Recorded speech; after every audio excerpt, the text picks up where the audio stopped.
Yeah. All right, Council. What we're going to do, where we left off was we have been in executive session for our work session agenda. At this point in time, to start our new meeting, we need to first exit executive session and then adjourn our work session meeting so we can start our regular meeting. So at this Motion point to time, exit executive session. Thank you, sir. I second. We have a second. No discussion. All in favor, please say aye. Aye. All opposed, say nay. Thank you. The ayes have it. We are now back into our regular work session. There's no more business in front of us for a work session, so I'll go ahead and entertain a motion to adjourn at this point in time. I'd like to make a motion to adjourn. Thank you, Second. ma'am. Motion's made and properly seconded. All those in favor of adjourning the work session, please say aye. Aye. All opposed, say nay. Ayes have it. All right, so we've officially closed out our work session. So, ladies and gentlemen that are here with us, thank you and welcome to our May 27th regular City Council meeting. I'm Mayor Michael Owens, and we're here at the Riverside Epicenter to conduct the business of the city. With that being said, I'd like to go ahead and call this meeting to order and have a roll call. Mayor Owens. Present. Council Member and Mayor Pro Tem Ron Davis. Present. Council Member Michael McNeely of District 2. Present. Council Member Keisha Jeffcoat of District 3. Present. Council Member Cassandra Brown, District 4. Present. Council Member TJ Ferguson, District 5. Present. And Council Member Deborah Herndon, District 6. Present. Quorum present. Thank you, ma'am. Mr. Manager, would you lead us in an invocation, please? Provide an invocation. Yes, sir, Mr. Mayor. Thank you. If you're willing to, please join us in prayer. Heavenly Father, we thank you and praise you that you are almighty, all-seeing, and that your love for us is unconditional, unlimited. And we know that you love the city of Mableton and all of its citizens. And you have blessed this council to be elected to lead this great city. We ask now for your wisdom, for they have challenging decisions they must make for the best interests of Mableton. And Lord, we know that we don't have all the knowledge and answers, but you know all things. You even see the future. So we ask that you would give this council insight, wisdom, discretion, discernment, everything they need to do what's best for your people, your city, and that you would grant them the courage and the compassion necessary to lead. We ask for this to be done, and we receive it, and your blessings upon all of our citizens and our public safety. In Christ's name we pray. Amen. Amen. Amen. Thank you for that, sir. At this point in time, ladies and gentlemen, I'd like for you to please stand if you could while Councilwoman Brown, a proud Army veteran, leads us in a pledge of allegiance. I pledge allegiance to the flag of the United States of America and to the republic for which it stands, one nation, under God, indivisible, with liberty and justice for all. Thank you all. Council, at this point in time, we're at item 5 on the agenda, which is the approval of the agenda. What I would like to do is accept a motion, or at least hear a motion, that will accept the agenda as written, with the exception of taking items 12, C, D, E, and F, and consolidating those, and so we can have discussion about those at one time and vote on those as such. I'd like to make a motion to approve the agenda as written with the exception of consolidating C through F under business. Thank you. Do I have a second? Thank you. Motion made and properly seconded. Any discussion on this, council? Hearing none, I'll call the question. All in favor of the motion made by Councilwoman Jeffcoat, please say aye. Aye. All opposed, say nay.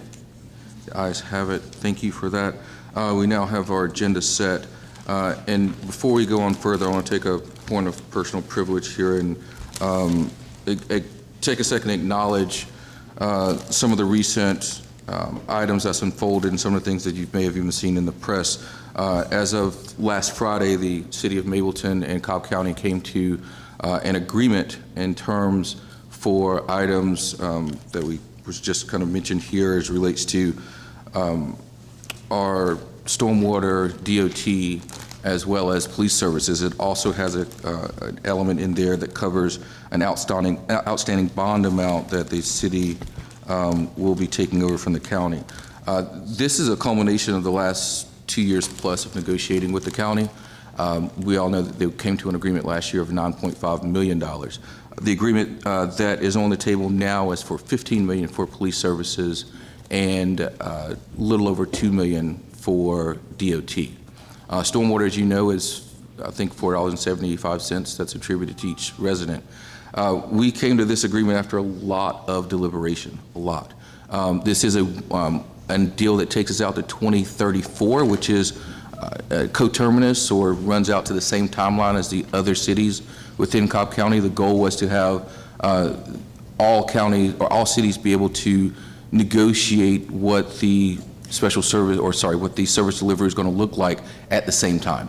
And Mableton has been out of step with that timeline, so the goal was to get us coterminous with them. That is with the exception of police services. The police services is a one-year deal that was negotiated. And I will say this, myself and along with all the council members worked extremely hard on this. I don't think it was any the lack on anybody's effort to get this number down as low as it could. Cobb County came back at $18.75 million is after the $9.5 million deal last year. They came back to the table with 18. That obviously was not tenable to us. You know, we go through this negotiation, particularly looking at law enforcement as one of the single most important things that as a governing body we have to do, which is to make sure that our residents are safe. And in dealing with the county, it became clear that we could not put ourselves in a position where we would have to compromise on the overall safety of the city. So coming to an agreement is what we came to. And we came to an agreement of $15 million, and we all walked out with this one-year deal knowing that we're going to mature. And we're $13 million, I'm sorry. Yes, 13. Please, yes, $13 million. And that we would move forward with that. And we already have a special service district that we've created. I think Karen will, our finance director, Director Ellis, will speak to that tonight, which the amount we had budgeted already. We will have our first hearing on the budget this evening. So I wanted to make clear that's what it was. We did have a statement that went out after the negotiations on Friday night. At that point in time, we did not talk numbers. There was an agreement that was contingent on the, or part of the agreement that the county and the city would have either a joint or peer-reviewed statements, and that statement would not have specific details about what the numbers were. So that's why when you saw the statement on Friday, or if you saw it over the weekend, it did not have any specific numbers. However, since then, the county last night took those intergovernmental agreements, the IGAs, at their county commission meeting and approved those. The city has yet to approve them. We have them in front of us this evening. We are still reviewing to ensure that it is exactly what we agreed to in mediation, and we will even go and pass tonight, ensure that all the I's are dotted and the T's are crossed. But we are doing so in the best interest, without a doubt, the best interest of our residents in mind, and the ability to be able to move this city forward. So with that, we will move forward with this meeting, but I did not want to wait until comments at the very end to address this. I know many of you have seen this and been speaking about it, so I wanted to give you an update on that prior to the public hearing and to any public comments tonight. So with that being said, thank you all for that understanding. There will be more information to come. We will be talking about how we're going to move forward with all of these services, how we're going to move forward delivering service to the residents of the city, both as a standalone city and as well as in our continued conjunction and cooperation with Cobb County. So thank you for that. At this point in time, Council, we're going to move on to item 6. We do have one recognition this evening, and this is a recognition of the Friends of Concord Covered Bridge and Lowe's for their contribution to the beautification of the Concord Covered Bridge during the Spring Ramble. And Councilwoman Brown, do you want to say something to this? Sure. Give me just 1 second.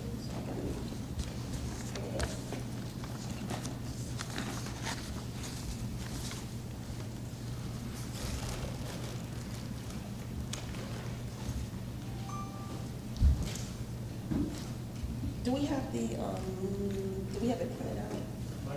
Yeah, oh, sorry. Do we have it printed out? Let's see. Yeah. Yeah. Yes, no, not the ordinance, no, the recognition, thank you.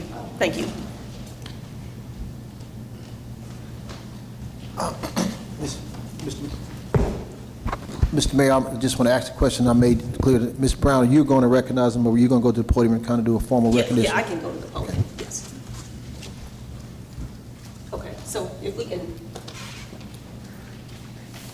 have, everyone come up, please, and our friends from Lowe's, please. And I want to apologize to you all. I told Ms. Pat about 45 minutes ago we were going to be up in 5 minutes, and so I was overly optimistic about that. But I do want to thank you, gentlemen, for hanging in here with us. And so just in sincere appreciation for your generous contribution of plants and flowers through the Friends of the Concord Covered Bridge Historic District in showcasing the Concord Covered Bridge for the Georgia Trust for Historic Preservation Spring Ramble held on April 26, 2026. Your support welcomed visitors from across Georgia and strengthened a shared commitment to historic preservation, community beautification, and civic pride. This recognition celebrates not only your contribution to the Spring Ramble, but also the spirit of partnership that helps preserve and enhance this historic place for future generations. The Friends of the Concord Covered Bridge Historic District gratefully acknowledge Lowe's as a valued community partner and look forward to continued collaboration in stewardship of this treasured landmark. And also, I'd just like to add, from my perspective as Councilwoman for District 4, the Concord Covered Bridge is a beloved, historic structure in our city, and I very much appreciate you all going above and beyond, being a real community partner, and helping out on this event. So I definitely appreciate you, gentlemen, and appreciate Lowe's. So thank you.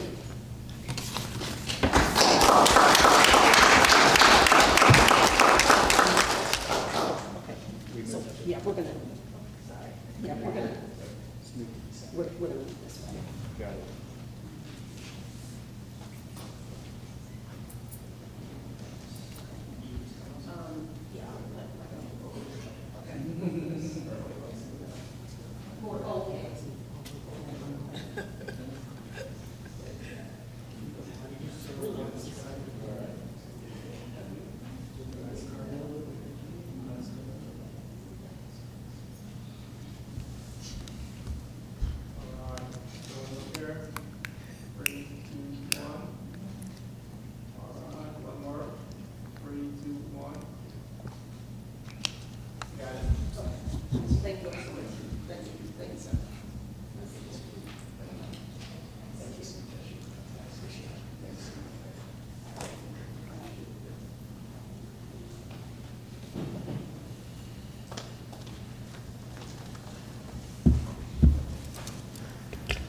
Thank you for that, Councilwoman Brown, and congratulations to the Friends of Covered Bridge and Liz.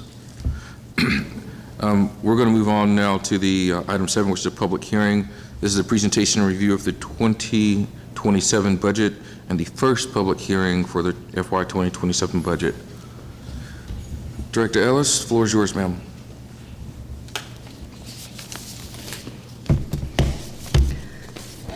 Good evening, Mayor and Council.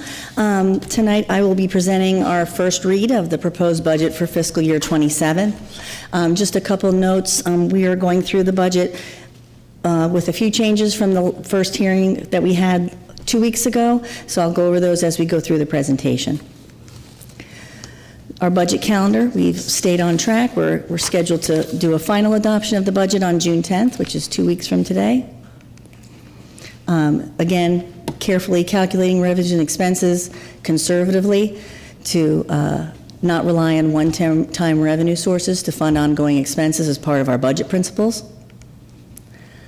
And making sure we carry out all of our initiatives and fiscal soundness, community engagement, green initiatives, housing initiatives, managed growth, technology and innovation, and responsible development throughout the city for our priorities.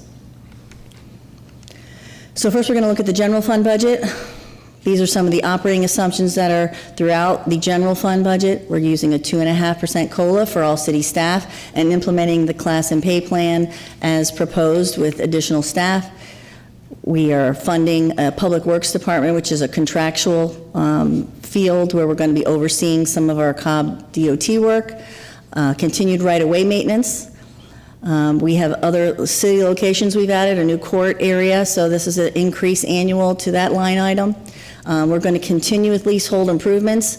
I'm going to note right here on this line item of $400,000. I would like your approval. We had a staff meeting this afternoon on where we are with court renovations, and it looks like some of what we're completing that was budgeted in this fiscal year, we won't be able to complete until next year, as we're moving into the new fiscal year, probably in July. And because we're teetering right there on the edge, we are going to recommend increasing that leasehold improvements line to $600, but we'll be using fund balance that we're saving this year so that it's a net zero effect to the budget. But just so that you know, we will be increasing our fund balance that will come out at the end of the year by $200, and also offsetting it with this leasehold improvement to move it into the new year so we have enough funding for those items that aren't going to make it by June 30th.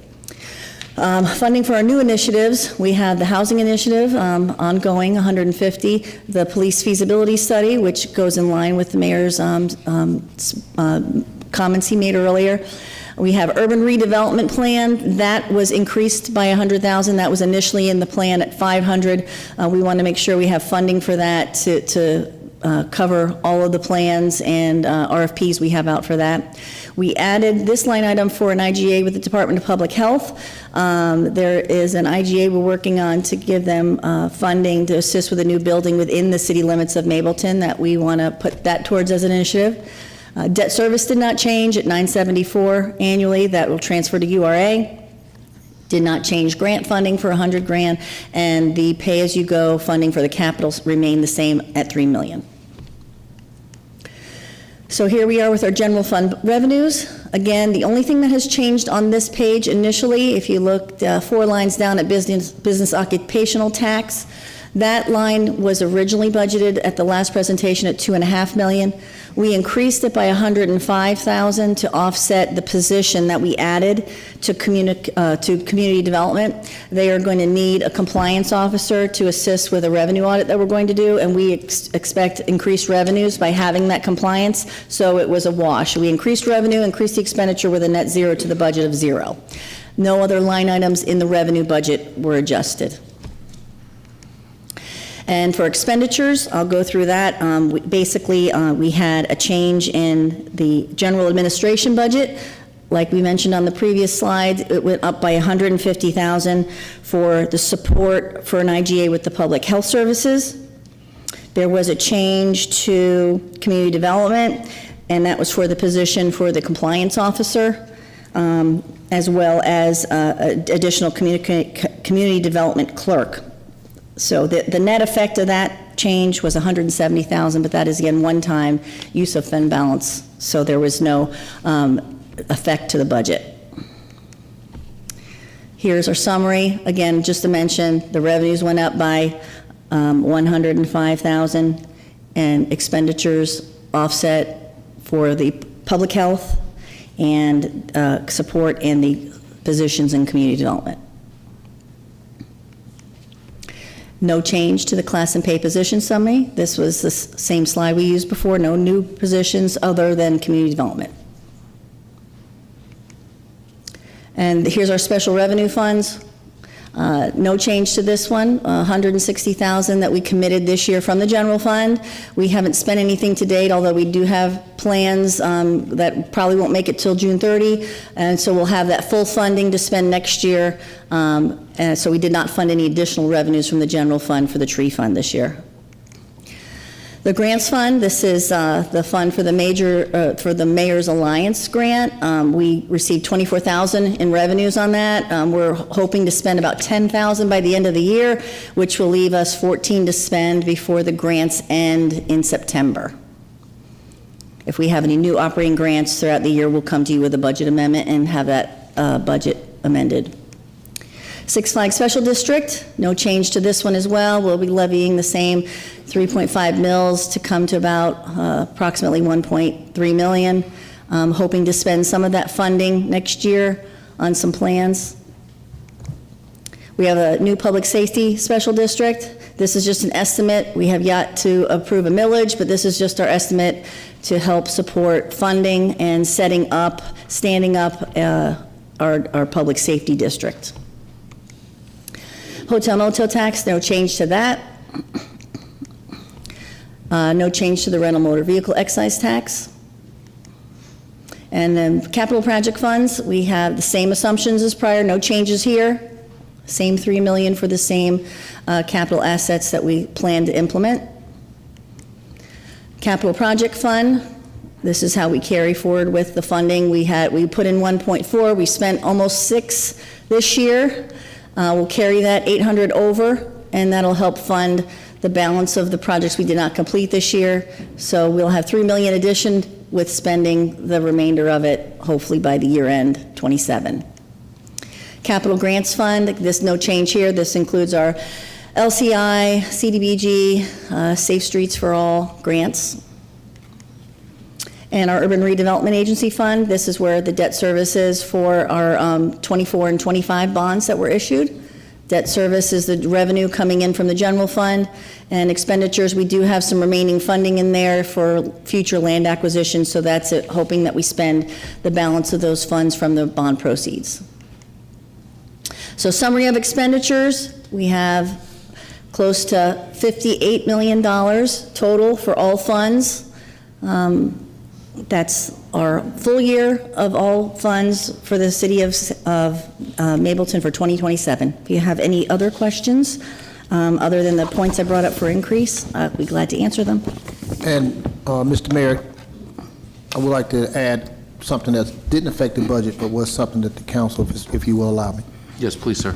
Yeah, we, working with the finance director, we recognize that some of the requests the council had made, one, having an additional constituent services support, also perhaps making sure that's available to the office of the mayor.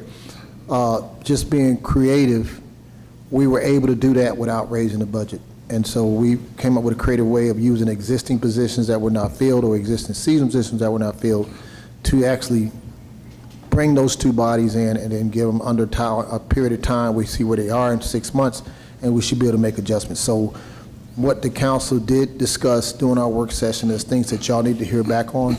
We have addressed those. They don't show up in the budget presentation because they didn't increase the expenditure needed. I hope that makes sense. And that Thank you, includes sir. what we originally talked about in terms of the support for the council? Yes, ma'am. Support for the council and support for the mayor's office. Thank you, sir. Anything else? No? Good.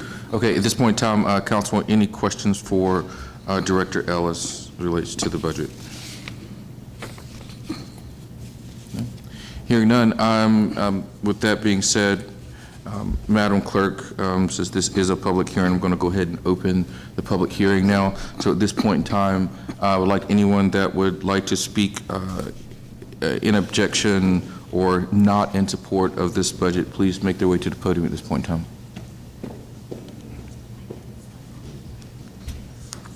I'll ask once again, is anyone who would like to speak against or not in support of the budget for FY27, please make your way to the podium. Seeing none, we're going to shift to those who are in support of the FY 2027 budget. And if you're speaking for it, please make your way to the podium. Once again, final offer. If anyone would like to come and speak on behalf of the budget, please come now. All right, seeing none, Madam Clerk, I'll go ahead and close the public hearing.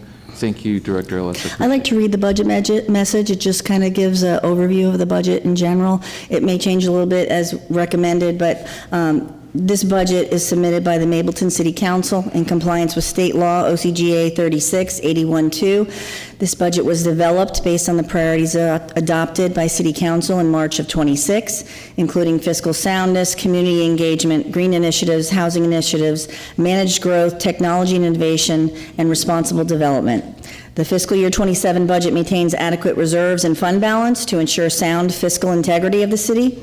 And the 27 budget includes resources that will allow the city to provide a high level of general government services to the citizens of Mableton. This proposed budget also provides capital funding to establish the city's growing infrastructure needs. The proposed budget for all operating special revenue and capital funds total $57,486,831. The city's general fund provides for general government operations of the city and maintains adequate working capital necessary for the city's financial health and stability. This fund accounts for most of Mableton's operations and has a budget of $23,046,710. The remaining funds include the Tree and Beautification Fund, the Operating Grants Fund, Six Flags Special District Fund, Public Safety Special District Fund, the Hotel Motel, not Motex, Tax Fund. Sorry for the typo up there. The Rental Motor Vehicle Excise Tax Fund, the Capital Project Fund, the Capital Grants Project Fund, and the Urban Redevelopment Agency.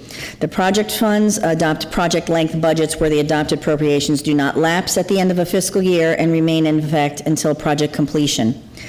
Fiscal year 27 budget provides for $12,117,900 for personnel and related benefits, $6,393,900 for operations and equipment, $3.5 million for capital improvements, and $973,910 towards debt service.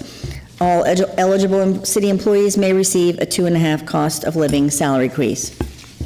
Under the city's utilized financial policies, the city's fund balance is maintained at or above $6.6 million, or 33% of budgeted revenues.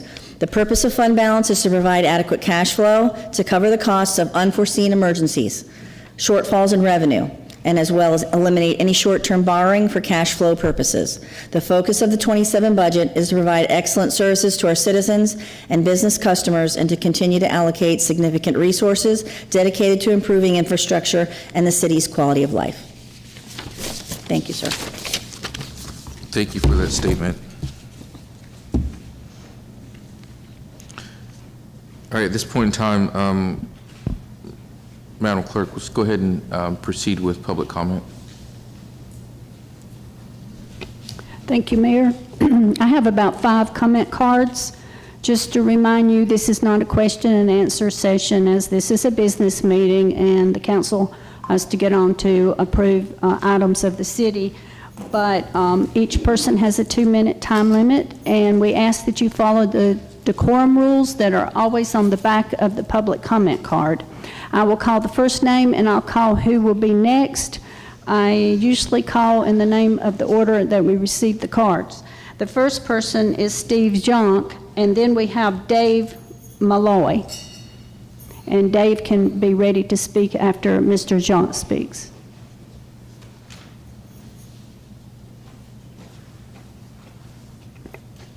Good evening, City Council audience. I'm Steve Young with the Mableton Improvement Coalition, and I'm speaking on the issue of REZ 2026-002 South Gordon Road. We are generally in favor of medium and higher density residential development in Mableton as land prices and houses get more expensive.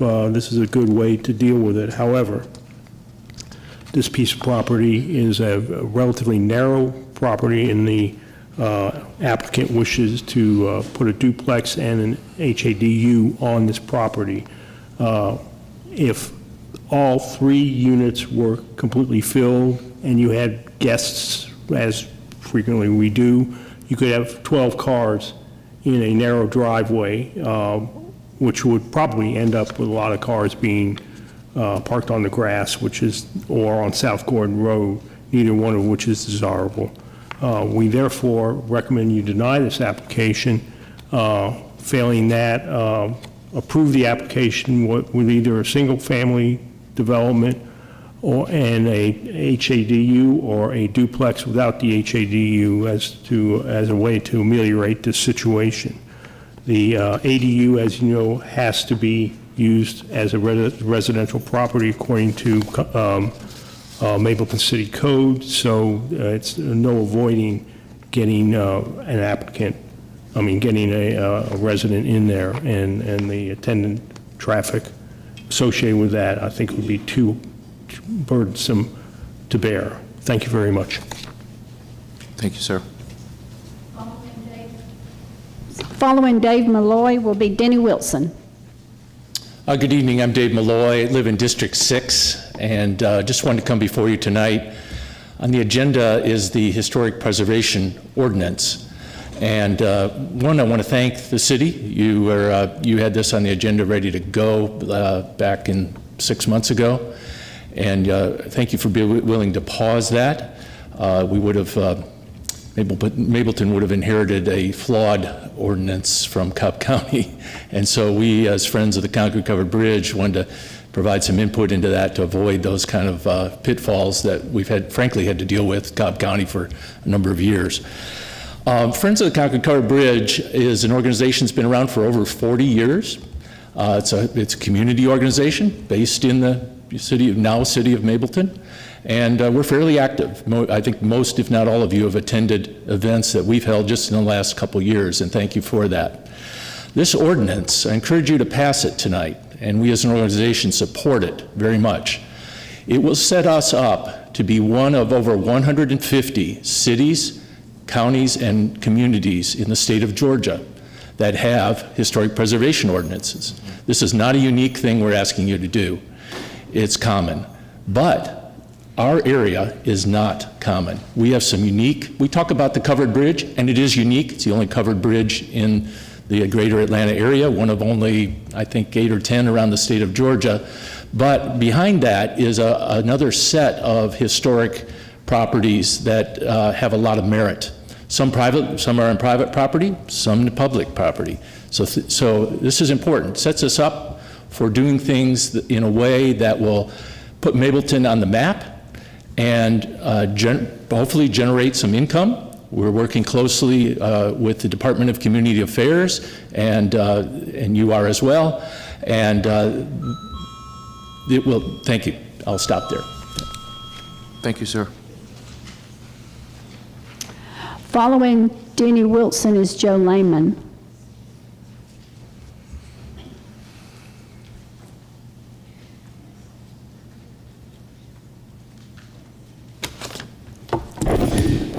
Good evening, Mayor and Council. I want to give you guys some constructive criticism this evening. I had to change my public comment for what I really want to talk about, but I need to give you guys some constructive criticism. When you come into a meeting 45 minutes late, before you do anything, you should apologize to the public for the misuse of their time, because we've been sitting out here for 45 minutes waiting for this meeting to start. And secondly, you give us 2 minutes to speak. Last meeting, one council person went on for 12 minutes with a presentation.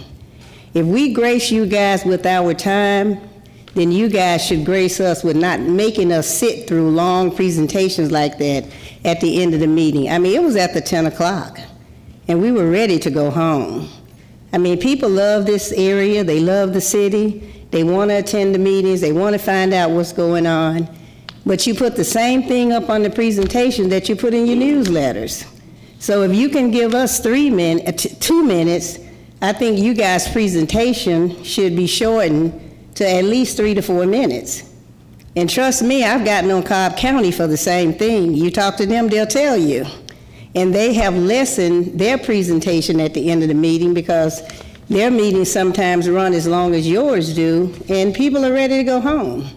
You know, so just a little bit of, constructive criticism. Thank you. Thank you for that, Ms. Wilson. Following Joe Lehman is Culbreth, Mr. Culbreth, Sam Culbreth. And then he's the last one. Good evening, Mayor, City Council, community.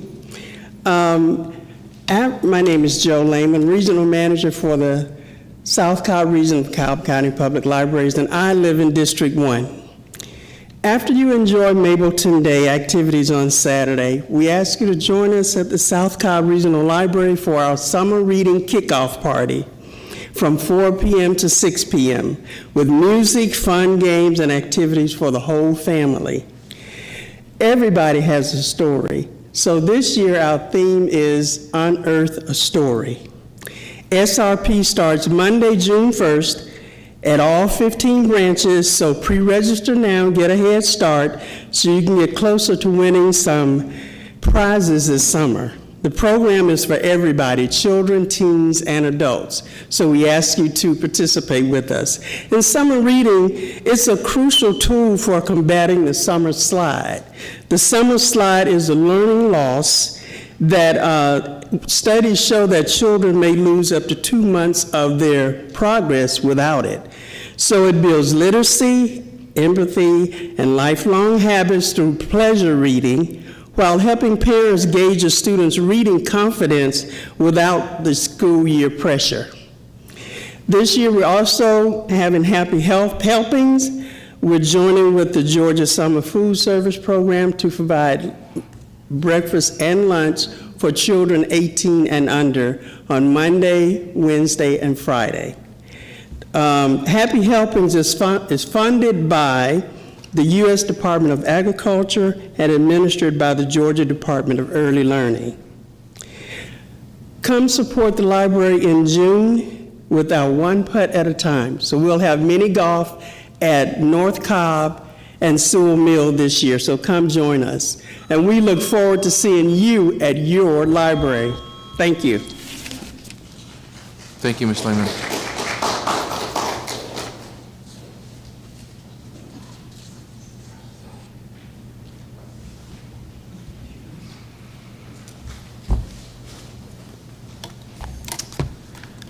Good evening, City Council and citizens of Mableton. My name is Sam Colbreth. I am in District 6, but I will be speaking on behalf of the Austell Community Task Force as their current chairman. We are honored to host our 25th Back to School Jam to take place on Saturday, July 25th, between 10 a.m. to 2 p.m. At the South Cobb Recreation Center. This is to provide school supplies, workshops, and programming to area children and families. In light of economic headwinds, admittedly, we are seeking sponsorship and support of any level relative to the prescribed amounts that detailed in the sponsorship letter that is before you. We are grateful for any contribution. Also, as always, we invite everyone to continue the dialogue regarding civic engagement, community resources, much of the things that are discussed here, at our monthly general meeting that takes place taking place this coming Monday on June 1st at 7 p.m. It's going to be taking place at the South Cobb Recreation Center. We have a virtual option for those that are not able to attend in person. If you have any inquiries regarding anything that I've shared, please feel free to contact us at our email at austellcommunitytaskforce@gmail.com. Thank you. Thank you, Mr. Colbreth. That's all of the cards. Thank you for that, Madam Clerk. All right, Council, we're going to move along to item 10, which is our consent agenda. I'll go ahead and accept the motion to approve our consent agenda. I'll make a motion to approve our consent agenda as published. Thank you. Second. Thank you. It's been motion made and properly seconded. Any discussion on these items? Hearing none, I'll call a question. All those in favor of approval of the consent agenda, please say aye. Aye. All opposed? Ayes have it. Thank you, Council. Let's move on to unfinished business. The first item we have is RAZ 2026-002. This is a second read of partial on 640 South Gordon Road. Floor is yours, ma'am. Thank you. Good evening, Mayor and Council, members of the public.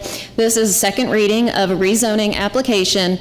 The applicant is Mr. Quentin Wiggles. This property is currently zoned R20 and is requesting to be rezoned to a residential duplex for the purpose of developing a duplex and a habitable accessory dwelling unit.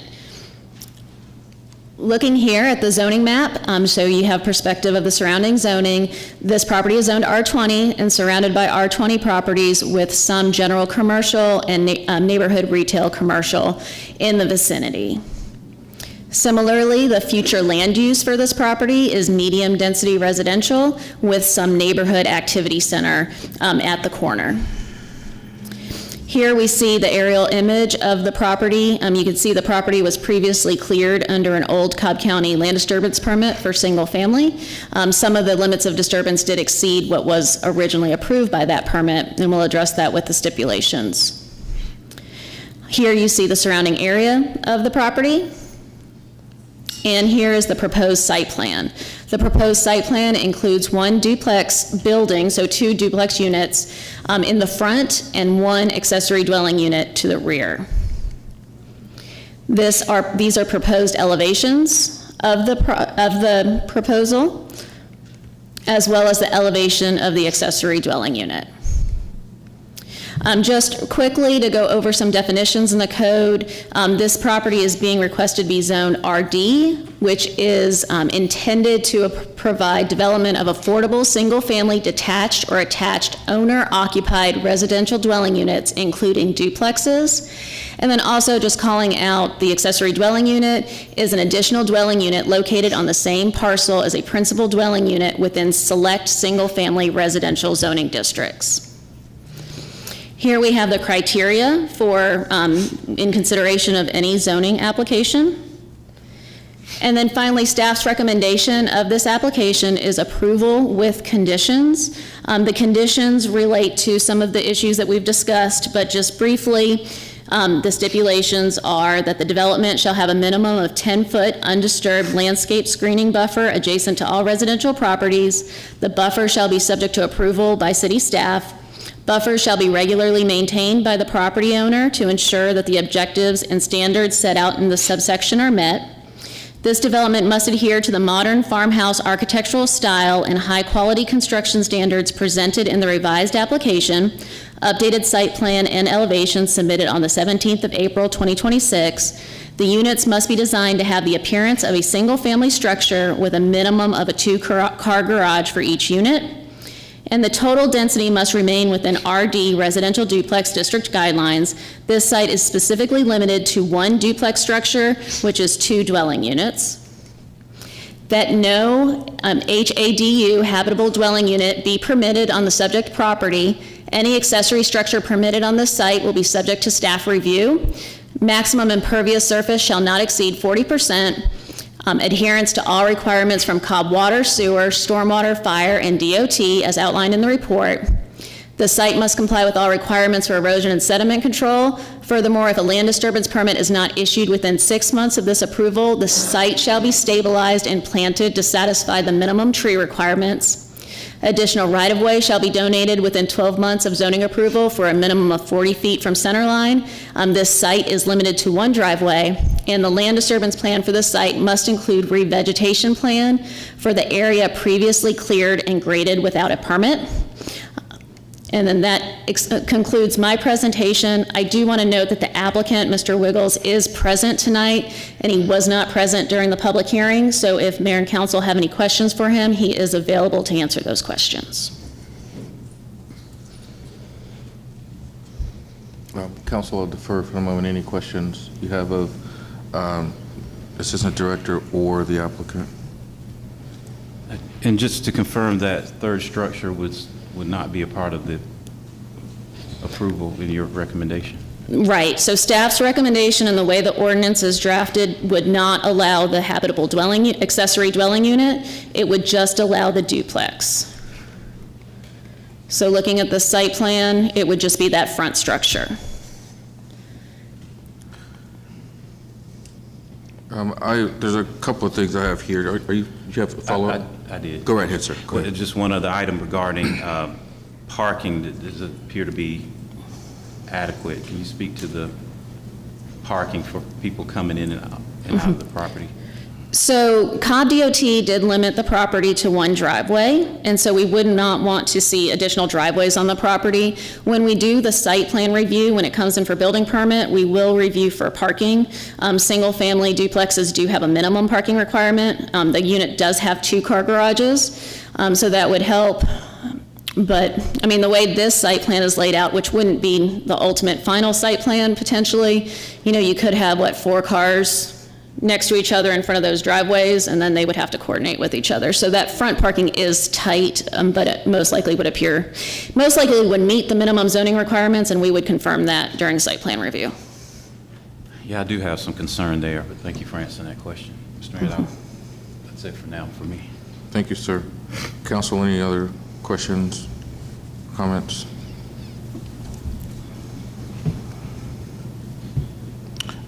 I noted that this, currently, I think in the future land use, it is across or adjacent to NAC.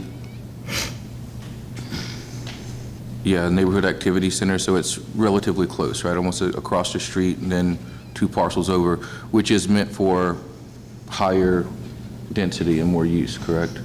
It could be. It would typically have some retail component to it as well. In this proximity, again, from what we see here in the, I don't know, is that pink, I guess? I'm always going to be a fan of encouraging higher density in areas where it makes sense, to encourage more pedestrian walking to retail and stores and whatnot. And I don't necessarily think that more dwelling units equals more cars all the time, particularly when you have area like this is so close to neighborhood activity centers. It could actually encourage more walking and more livability closer to where you could shop and eat. So not necessarily adding more cars, actually increasing the more affordability for housing in our city. I think we need more affordable housing in our cities. I think that's why we approved the habitable accessible dwelling units, so that we could have more accessibility, we have more affordability with housing. I think this option, as the applicant has presented it, does provide that. It provides more dwelling units in the same amount of space, increasing density, but also in an area that seems that it could support it. And I think with whoever the right tenants or the right owners, shall I say, would be, or the right residents, it could do so without necessarily adding more traffic and provide opportunities for people to be able to live in a more affordable and walkable way.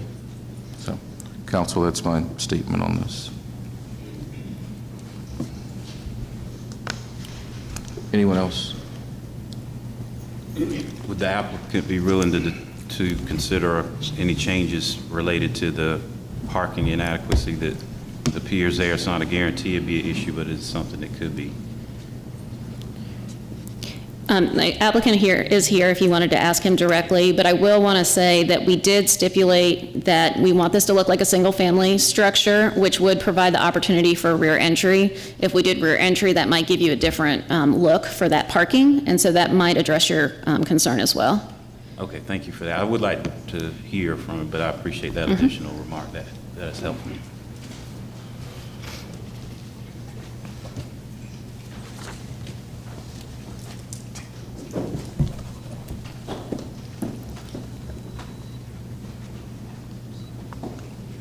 Okay, so you wondered about the parking and if you go back to the slide with the site plan. Okay, you see in front of the duplexes, that's a lot of concrete. A lot of concrete right there. And that's a 16-foot driveway that's going from the street back. You can see if you can look at it, it's a 16-foot driveway, and it's a lot of, probably like 5,000 square feet of concrete. That's in front of the duplex.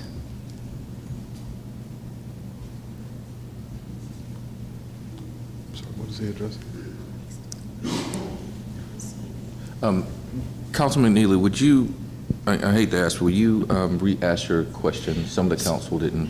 Okay, so I was just, there was concern about traffic being able to get in and out with multiple residents there. There'd have to be some level of coordination. And so I was trying to get an idea of how the applicant saw that scenario, and if there was any additional comments related to that that could help explain how that could work, or any additional considerations that the applicant may have. See how we work with as far as the traffic? Just coming in and off the property with the residents that are there, and that limitation to the. Well, it's a 16-foot driveway, and that's like the same size of a road. So we have no problem with cars passing, coming in or out.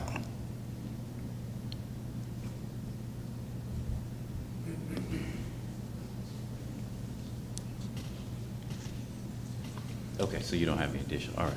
Thank you. Oh, all right. Any other questions of Assistant Director Garver or the applicant? I just have one point. of Yes, ma'am. clarification. You're saying the driveway is wide enough so a car can come in and a car can go out at the same time? Is that what you mean? Yes, ma'am. Okay. Okay, thank you. And the way that everything is kind of situated, I know we brought up sidewalks. Where on this site plan or in the design, do you add the sidewalks in? A sidewalk for what? To walk to the buildings or walk? In front of the buildings. I thought that was part of one of the stipulations that we talked about was making sure that sidewalks were there on this road, because there's some on the other side. I mean, it's pure concrete that's in front. Is pure concrete today. When you get ready to build, is it going to stay? No, it's grass now. It's going to be concrete one side. Right, that's why I'm asking to see what it's supposed to be, because there should be. Do you want to go to the front of the structure? Slide? Who's controlling the slides? I can clarify. You controlling the slides? You want me to clarify? So the code does require the installation of sidewalks with any development project. So based on the code, he would need to install that sidewalk along the frontage. It's not specifically called in on these stipulations unless it was called out in the Cobb County DOT report. So I would encourage you, if you want to add that to the stipulations, you could specifically call out that the sidewalk be installed. Okay. Yeah, that's where I think the question came in, right? If the whole frontage were going to be driveway, but if not, that part that's not driveway should have sidewalks. Right, and and obviously wings on either side so people can traverse past the structure, especially considering how there's sidewalks. There's some sidewalks on the other side, but they're broken up and in ill repair. So do you understand the gist of what Councilman Ferguson's getting at? He's talking about like sidewalks going across the front of the property, right? Yes, Correct. perpendicular to the, Yeah, but if you look at the property, it's a hill. It can go down like a slope. I mean, but, so what you want me to build it up to make a sidewalk? You have to really see it. So how are you going to take care of that issue for a car coming in? You sound like going across the driveway, right? Correct. That slope that you're talking about is going to have to be built up either way if you're going to concrete the front and put that in there. So adding the sidewalks per the And that won't be a problem. stipulations. That won't be a problem.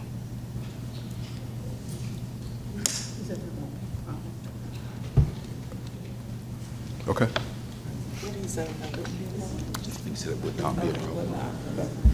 your response was that would not be a problem, correct? It won't be a problem. Yeah. I know sidewalks on the other side, but if I put a sidewalk, that'll be the only sidewalk that would be on that side of the street.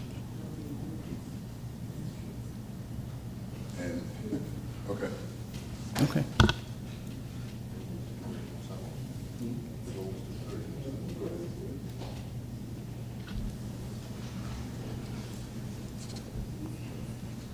Any other questions or comments, council?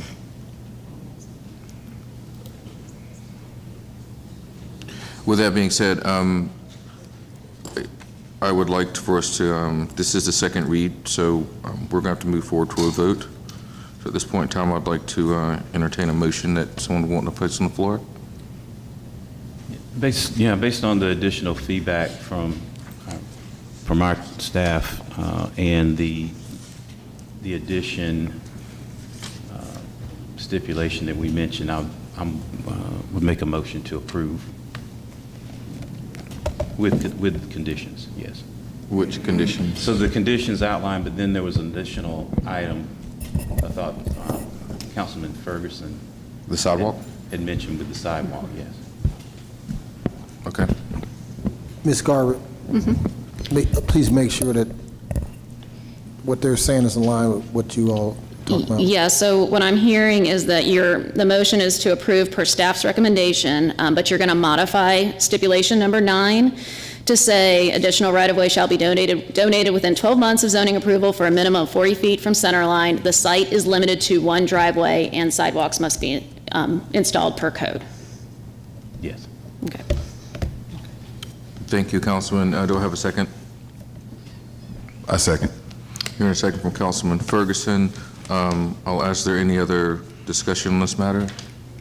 Hearing none, I'll go ahead and call the question. All those in favor of the motion made by Councilman McNeely, please say aye. Aye. All opposed, say nay. The ayes have it. Thank you for that. Thank you, Deputy Director. Thank you. Thank you, sir. We've got the second read now for the ordinance creating Chapter 15. This is our historic preservation ordinance that is coming up, and this is the second read. So, Director Garber, please, the floor is yours.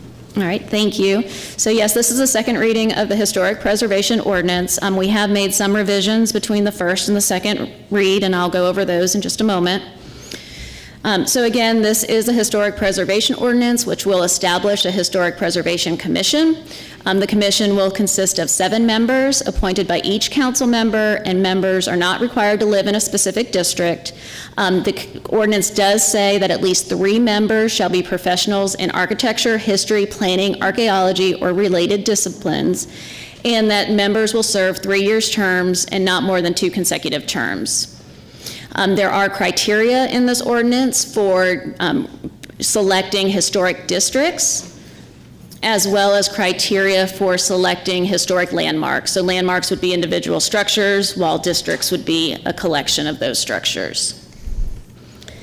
Looking at the timeline for what to expect next is once we have a Historic Preservation Commission, they can make a recommendation for a district or a landmark.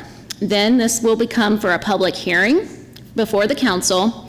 We notify the property owners, add this district to the zoning map, then the state reviews this district or landmark. There's another public hearing, final notice to the public, and then an agency notice.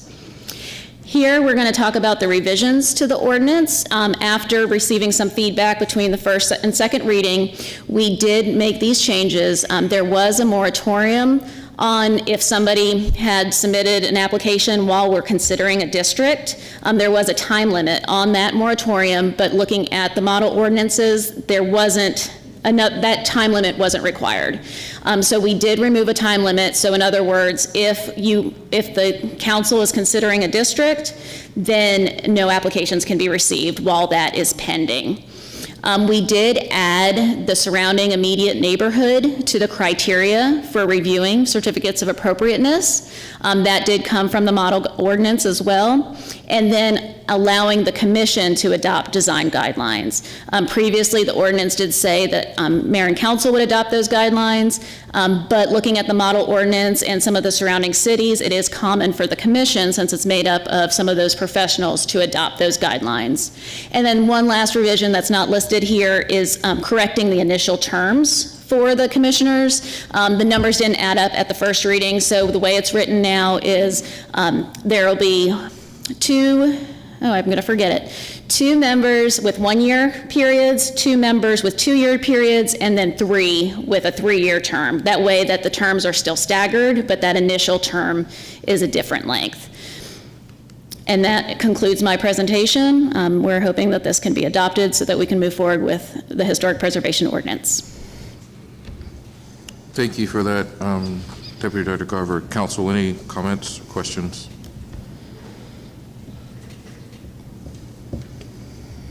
I'd just like to thank Ms. Garver, and also I want to thank the Friends of the Concord Covered Bridge for all of their invaluable input in making sure that we got this right the first time out as a city. So appreciate it, and I look forward to how we're able to protect our historic structures, and also how we can leverage this to encourage tourism and stimulate economic development. So thank you. Thank you.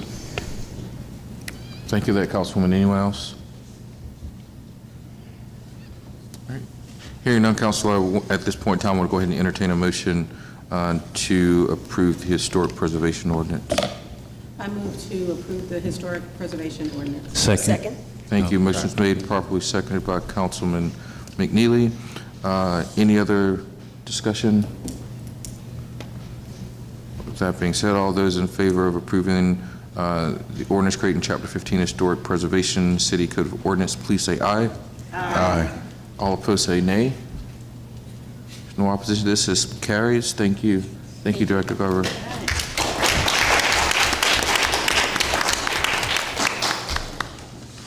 All right, Council, the next item is some of our new businesses. 12A would be the first one. Is consideration and approval of a resolution approving an intergovernmental agreement with Cobb County and municipalities, all of municipalities, Ackworth, Austell, Kennesaw, Powder Springs, Marietta, Smyrna, and Mableton for the land and distribution of proceeds from the 2028 special purpose local option sales tax for capital outlay projects. Very long title, basically, to approve the IGA for upcoming SPLOST.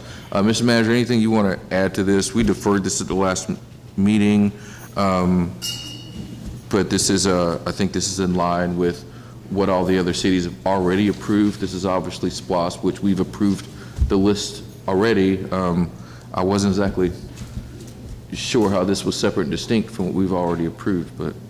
Yes, sir. I think it was District 5. Mr. Ferguson had some questions and they were answered, but yes, right. This is just to make sure we're all aligned with the county and the cities on agreement of moving forward with this SPLOST. Okay. Councilman Ferguson, I'm sorry, but Mr. Ferguson may, I think he may have had some questions that were cleared up. That was the only reason we delayed it. I want to make sure that was cleared up, but yes, sir, to answer your question, general agreement, it's been done for years. Now they can move forward with a SPLOST that's been agreed upon by all seven cities and the county. Councilman Ferguson, are you clear? Good? Okay. Thank you. With that being said, Council, I'd like to go ahead and entertain a motion to approve the intergovernmental agreement with Cobb and all of the municipalities. Motion to approve the IGA with Cobb and the municipalities for the use of and distribution of proceeds from the 2028 SPLOST for capital outlay projects. Second. Thank you, sir. Motion is made and properly seconded. Any other discussion, Council? We'll call the question. All those in favor of the motion made by Councilman Ferguson, please say aye. Aye. Any nays? None. This motion carries. Thank you. Let's move on now to 12B, which is safe streets and roads for all the SS4A grant agreement for the FY25 City of Mableton. So, good evening, Director Hughes. Good evening, Mayor, Council, and City Manager Tanks. Just by way of brief background, the Safe Streets and Roads for All SS4A program is a $5 billion program offered through the United States Department of Transportation, a grant initiative. The grants provide funds for local governments like the City of Mableton, regional and tribal communities by supporting development of comprehensive safety action plans and implement roadway improvements that are designed to eliminate traffic fatalities and serious injuries using the safe system approach. By way of just brief background, almost a year ago, this past June 2025, you approved a resolution authorizing the submittal of the grant application that included a local match. In December of 2025, the city received notification that they had been selected for that grant award in the amount of $240,000. That also includes a $60,000 local match, making the total of $300,000 for this grant initiative. Since the grant award grant notification, staff has been working with the U.S. Department of Transportation here in their local office to finalize the grant agreement. So staff is therefore seeking your approval of the grant agreement as well as requesting authorization of the mayor to sign the document. And that would be staff's recommendation at this time. Thank you for that, Director Hughes. Council, any comments or questions about this?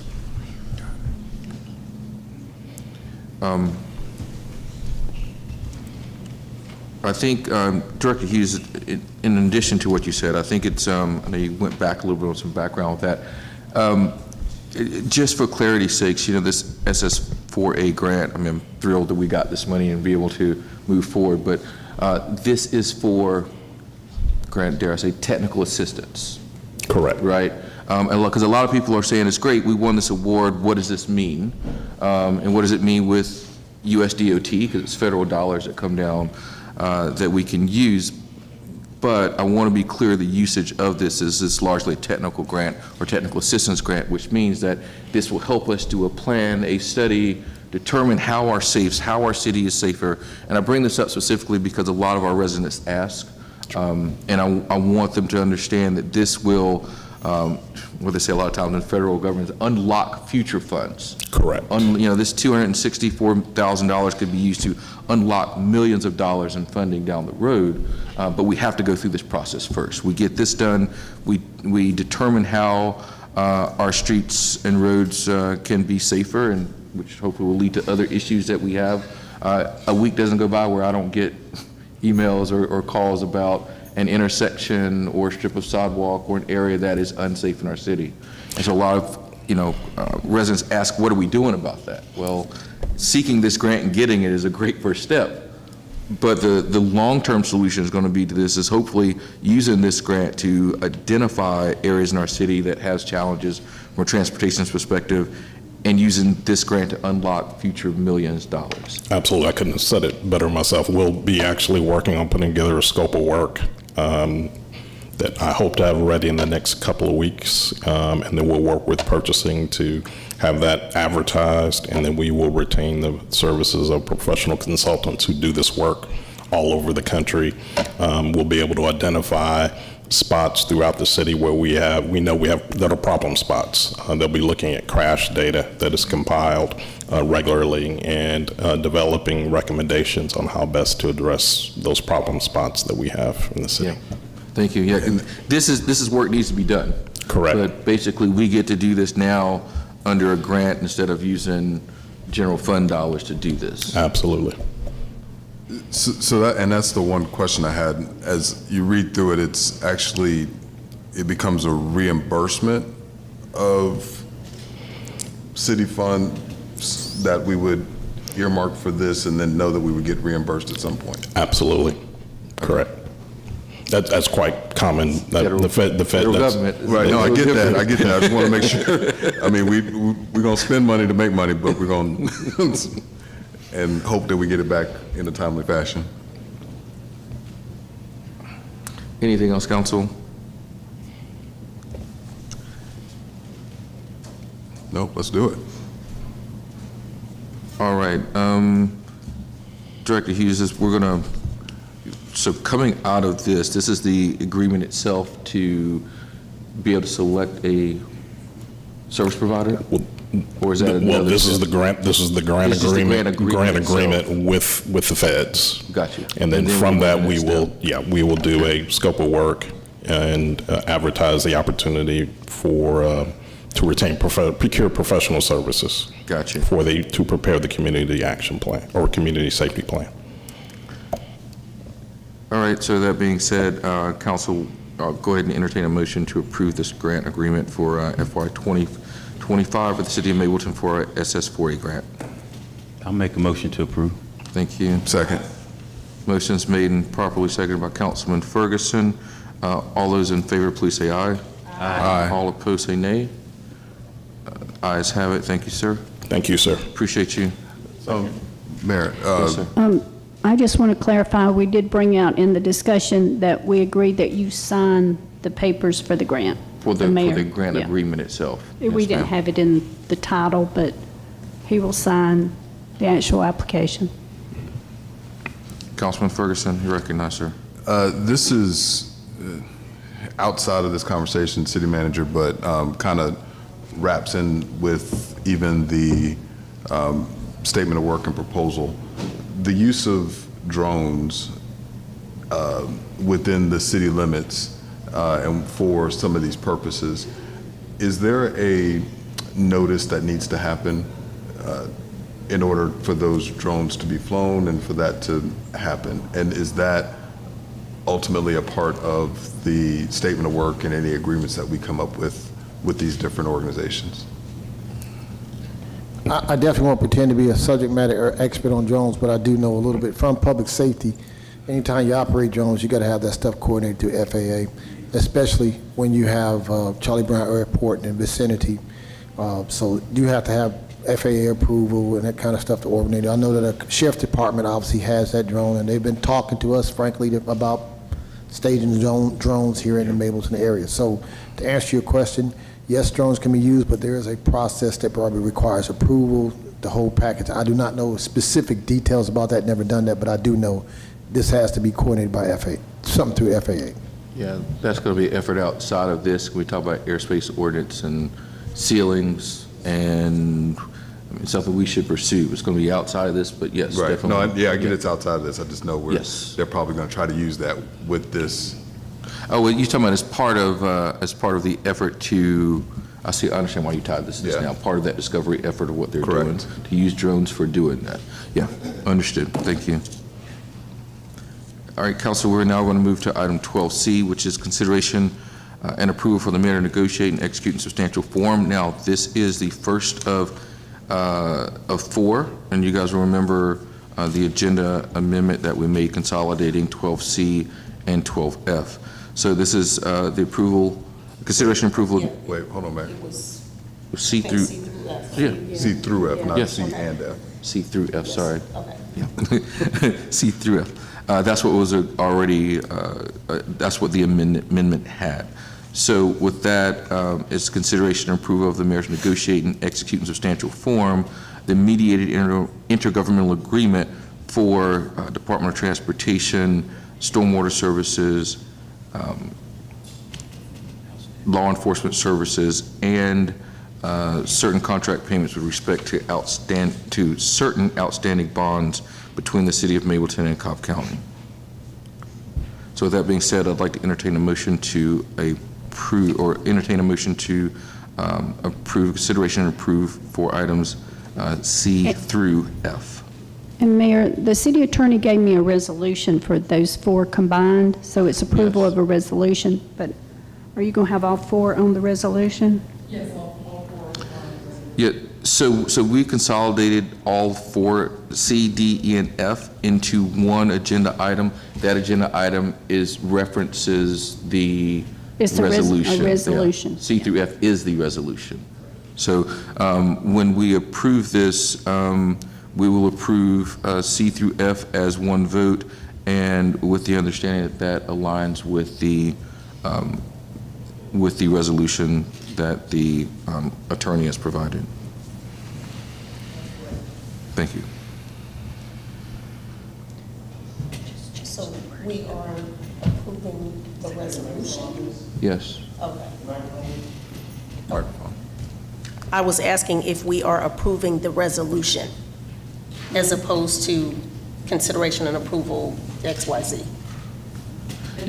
Yes. Okay. And also to clarify, so basically the resolution mirrors what C is through contained F, here? Okay, yes. I just wanted to make sure I said that. No. Yeah, Yes. okay, thank you. So I'd like to approve a resolution that references consideration and approval of mayor to negotiate on items C through F, Which is contained in the resolution. which is contained in the resolution. Thank you. Have a second, Councilwoman Herndon. Any further discussion, council? Hearing none, I'll go ahead and call the question. All in favor of a motion made by Councilwoman Brown, please say aye. Aye. All opposed, say nay. And no opposition. Thank you for that, council.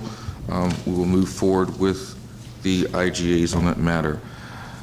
This takes us, we don't have any other business in front of us, so we'll move to the city manager for any comments or announcements. Yes, sir, Mr. Mayor, thank you for that opportunity. I actually have quite a few comments, and I will keep them brief. I do want to state, since the last council meeting, that the Mableton 4P committee, along with the Mableton Pastors Collected, hosted a National Day of Prayer. It wasn't the first National Day of Prayer. It was actually, I think, the third they've done with this, the city. But this was the first one we did at the Mabel House Amphitheater. And from all accounts, it was a resounding success to see our whole community, all represented different facets of our community out at this National Day of Prayer. Council members were there. It was just a really good time, and I expect in the future it will only grow. And it did show that this city believes in coming together for non-business purposes and for certain purposes of prayer. So very successful event. Appreciate all the council members that showed up and actually participated out there. It turned into a praise service, but it was a pretty good thing. Very proud of it. Thanks, of course, to Lily and Lakita and the 4P committee, but especially the Mableton Pastors Collective. Karen is gone, but I really have to shout out our finance department. The budget process has been very demanding. I mean, we're growing rapidly within 2 years. I mean, if you look at where we were last year and where we are this year, the detail, the level of detail, and working with all the department heads and getting everybody to come together, even had to make some cuts from the initial request. But for them to get it to this point and meet the timeline that the council has set of June 10th is something to be impressive. I worked in other local governments, and these things are never, it's the simple, they're never easy. They can be simple, but they are not easy. And so I'm really grateful for our finance department and our directors on what we've done on the budget. Also, good shout out again to our community development department, Michael Hughes and their team, for the comp plan finally getting to a place where it needed to be. It's a lot that has happened in May that's happened that's very important for this city. We have, again, our court administrator, Mallory. She's speaking. She's been invited to speak at the Georgia Records Association Fall Conference. Of course, they're paying for that, but that just shows we have talent that's in demand within their industry. And I think you'll find out that we are making good on some of our payments and agreements with the county. Some of that stuff has happened today. You should have an email showing that we made our $3 million payment. And then last but not least, we, through the 4P, are helping. There's a food shortage out there in the community. Apparently that food banks are being hit by this economy. And so our own Family Life Restoration Center did come to 4P and say if we could support a food drive. And so the city of Mableton is supporting the food drive with a drum, I believe, is placed at the 1245 building entrance. If you want to make a contribution to a food can or the item, please go by there and donate it. And that will be all my comments, Mr. Mayor. Thank you, sir. I do appreciate you. Thank you, sir. I appreciate you. Madam Attorney, do you have anything for us this evening? No comments, Mayor. Thank you. Madam Clerk? Madam Assistant Clerk? Thank you, ma'am. Councilman Davis. Yes, briefly, just want to thank everyone for coming out to last Saturday's, well, the last Saturday? Oh, Saturday before last. Yes. The Family Fun Day that was hosted by our own state representative, Terry Cummings, and Representative Emeritus Roger Bruce. It was a great time, beautiful day, so the Lord was with us in terms of the weather, and just to see families come out in that number and enjoy just something simple as fishing was really great to see. Also, just today, the golf tournament for the Mayor's Educational Impact Fund was really great as well. For a great cause. To see so many come out in support of that did me a lot of good. Even though I'm not a golfer, I did get to ride on the golf cart, which was really great. So enjoyed that, but to see that kind of support was really wonderful. The only other thing I will say too is that we just celebrated Memorial Day.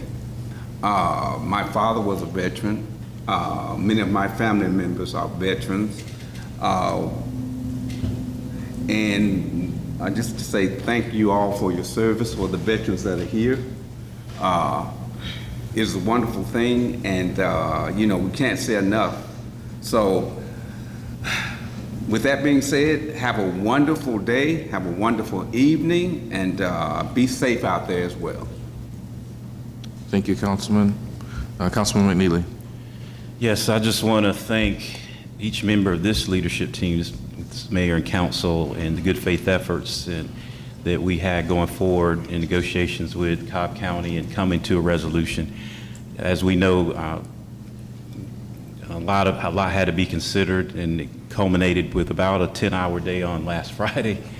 But everyone involved on both sides were committed, I think, to coming to a resolution, worked hard, spoke candidly, considered all options that would be on behalf of our residents, and I'm thankful for where we are and certainly excited about where we'll be going together and looking forward to the bright future that our city has in Mableton.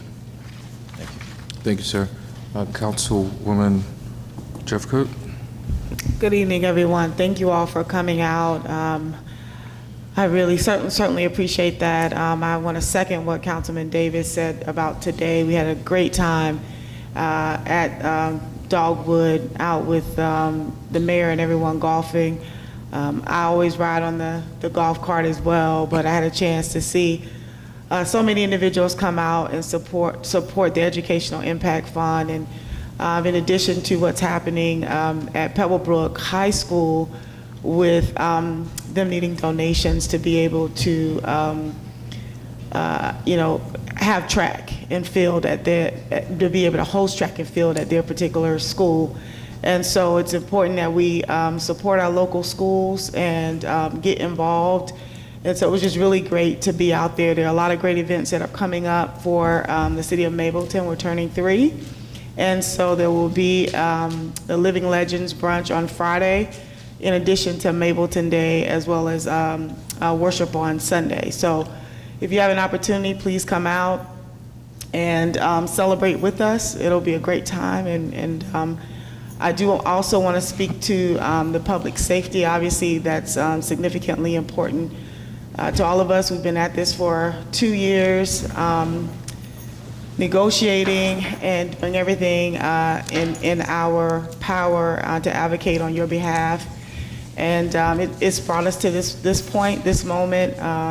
Thankfully, we were able to come up with an agreement, but it didn't go without a lot of sweat equity and a lot of input from both sides. And so I want to thank our constituents for being patient with us as we went through this process. And I do want to add one last thing. It's critically important that we communicate and put information out there. It doesn't always show up in one modality, right? It can come in the form of a newsletter. It can come in the form of us, speaking at events. Everyone doesn't use the same modality. They may not go on social media and those sorts of things. So it's important for us to put as much information out as we possibly can. And so just make sure you follow us on social media. Go on our website, go on the website, the city's website, as well as subscribe to our newsletters. Thank you again so much. Thank you, ma'am. Councilwoman Brown. Good evening, everyone. We are going officially going into summer, and that means that we've just had many, graduations, high school graduations, kindergarten, the whole 9. But I just want to send out congratulations to our students from South Cobb High School, Pebblebrook High School. Our schools here sometimes get a bad rap, and I think it's unfair. I have seen some news of incredible things that some of the students from these schools have achieved. I was at the ribbon cutting last week for Jeremiah's Italian Ice, and ran into a young man that still had on his cap and gown, and he had on just, all these different regalia. And I'm like, dude, like, what is all this? And it signified his achievements. And it turned out he was going to Morehouse on a full scholarship. And I don't know if, everyone is aware, but you don't just get into Morehouse on a full scholarship being a slouch. So I just want to recognize our students and encourage those who are coming behind them And then finally, you know, as Councilman McNeely and Councilwoman Jeffcoat have mentioned, we were in a marathon 10-hour negotiation or mediation with Cobb County on Friday. I just want to express, you know, from my perspective, that we took this very seriously. My aim is that we do what is fair and equitable for our residents. And our number one job, as our mayor said at the beginning of the meeting, is to ensure that our constituents are safe. And so I will always advocate for that.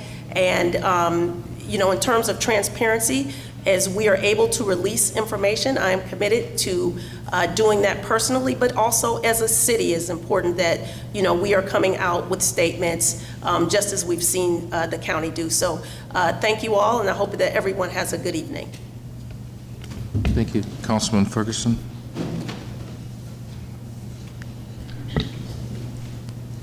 Good evening, all. So I just wanted to say thank you to all who came out to my town hall last week. Had great conversations with code enforcement, community development department, and economic development department.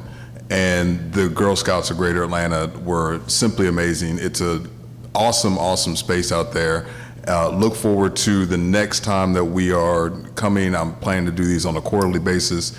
But before I leave, I want to personally thank Jai Farrell from the Girl Scouts of Greater Atlanta and Jessica Merriman for inviting us there and allowing us to be in that space. Thank you very much. So now as we kind of start looking at what's ahead, this is going to be a Mableton winning weekend. So make sure that you come out on Sunday. We're going to do community yoga in the on the Silver Comet Trail. Now we might have to move that because everybody wants to come do some yoga, and I just found out that we have 205 people who have signed up to come do yoga. So I'm going to have to play around with that. Yes. So anybody got a good spot that they can give me, come and holler at me.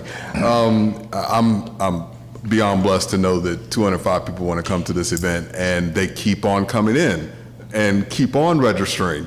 So, and then Thursday night, there's going to be just a fun event at Positano, which is right across from the Floyd Road Bike Depot near the on the Silver Comet Trail, 6 to 9. Just come out and enjoy. We're going to have a great DJ who is from Mableton. Just come out, have a slice, and just kind of hang out with us. That's going to be a great time. You can see more information on the website, the socials, all that sort of thing. And then we're going to do a litter cleanup on June the 13th. This is going to change, but for right now, we're playing around with this. June the 13th from 10 to 12 over by the public library. Joe, thank you very much for that being in the area where we're going to kind of play around with, and we're going to see how much more we do. I'm not going to say any more on that. Saturday is the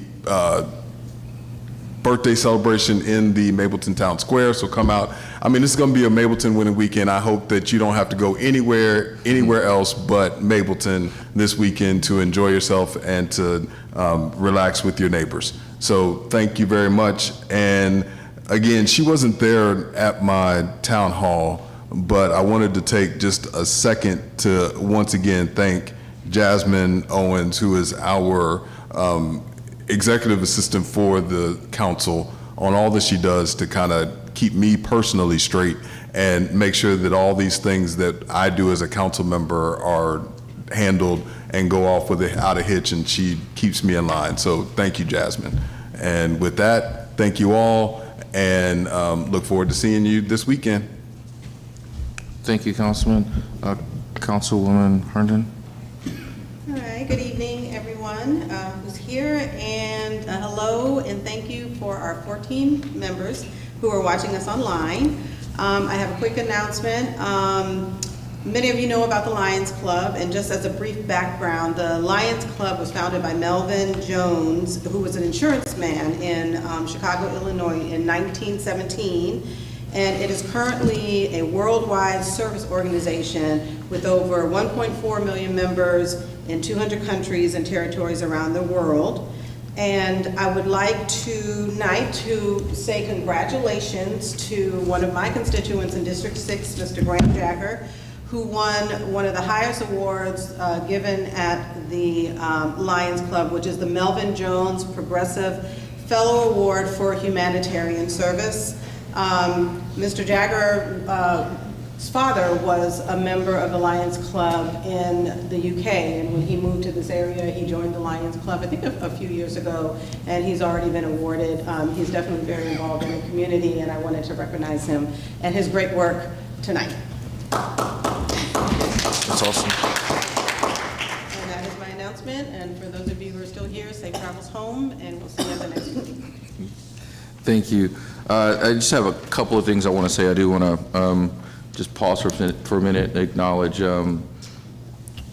Memorial Day that just passed. You know, it's a symbol that kicks off the summer holiday and summer fun, but it should be and will always be a day of remembrance for those. There's many veterans that serve here on this council as well as in our staff, and you know, I always say we're the lucky ones. You know, we're the ones that served and came back home. A lot of our brothers and sisters did not. So while it's a joyous occasion, you get to have a day off of work, the cost of freedom is never free. It's always a cost.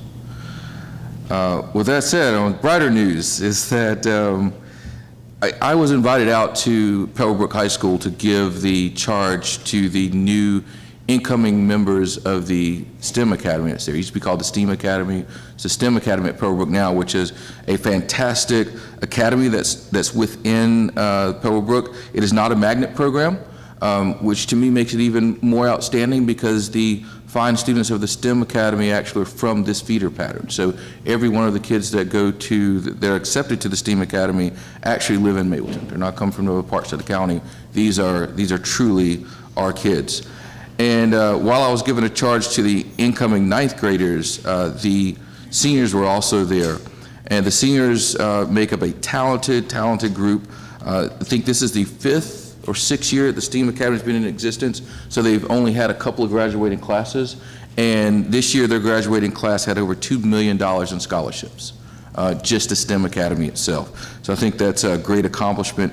And not only having the $2 million in scholarship, the valedictorian for Pebblebrook was also a STEAM Academy member, which I felt was indicative of the program itself. Yeah, her name is Elia Thorpe. I do want to put her name out there, congratulate her as a valedictorian for Pebblebrook High School. And she will be attending Georgia Tech University. Go Jackets.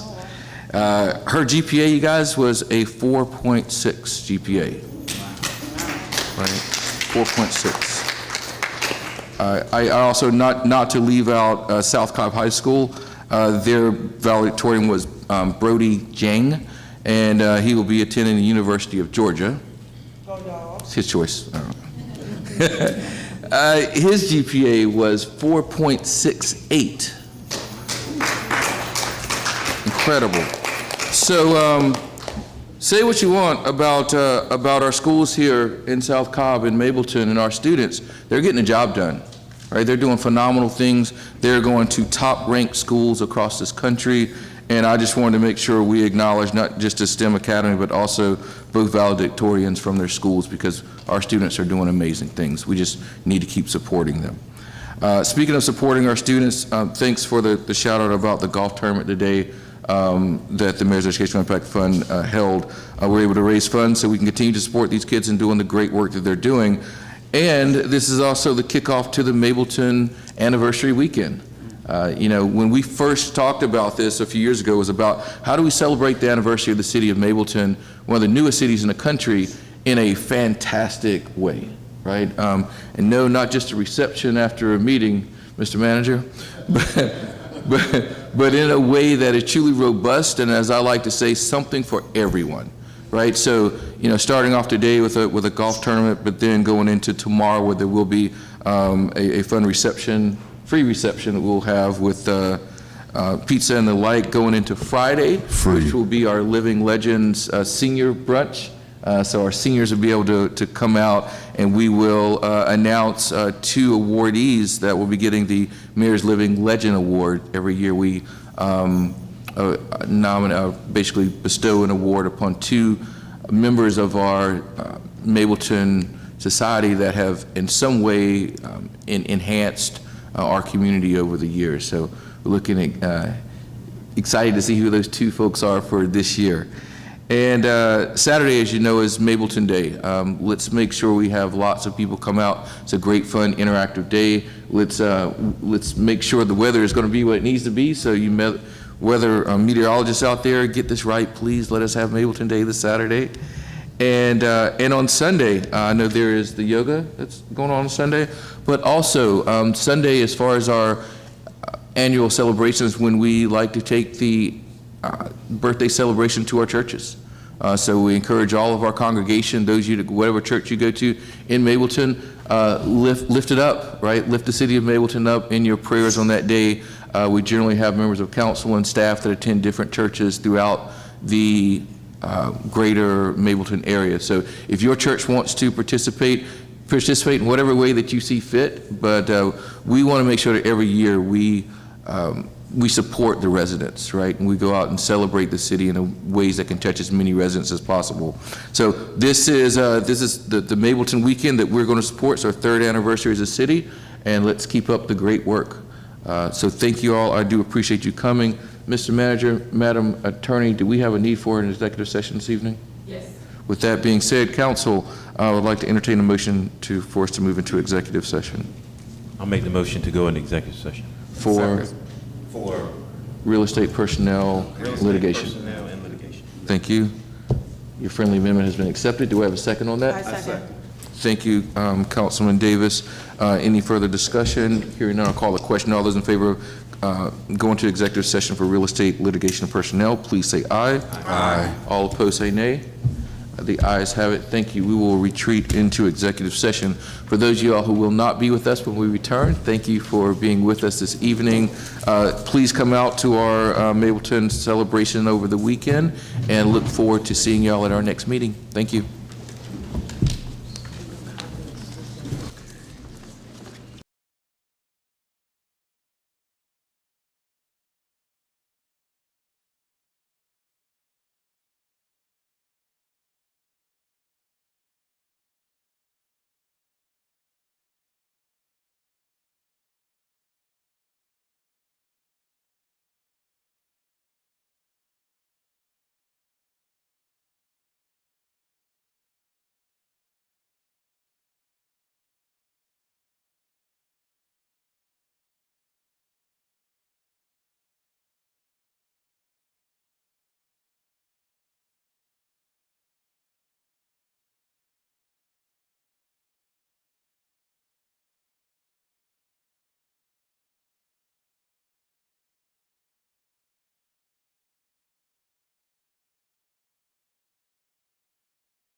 All right. Good evening, everyone. Welcome back, and I'd like to entertain a motion to come out of executive session. I move to come out of executive session. I second. It has been moved and properly second. Any discussion? Okay, yeah, we're seeing none, all right. Well, I'd like to entertain, well, all in favor? All in favor? Aye. Aye? Aye. All right, the ayes have it. Any opposed? No, the ayes have it. At this point, I'd like to entertain a motion to, I'd like to make a motion to adjourn. I second. all right, it has been motioned and properly second. All in favor? Aye. All opposed? Seeing none? All right, this meeting is adjourned. Good night, everyone.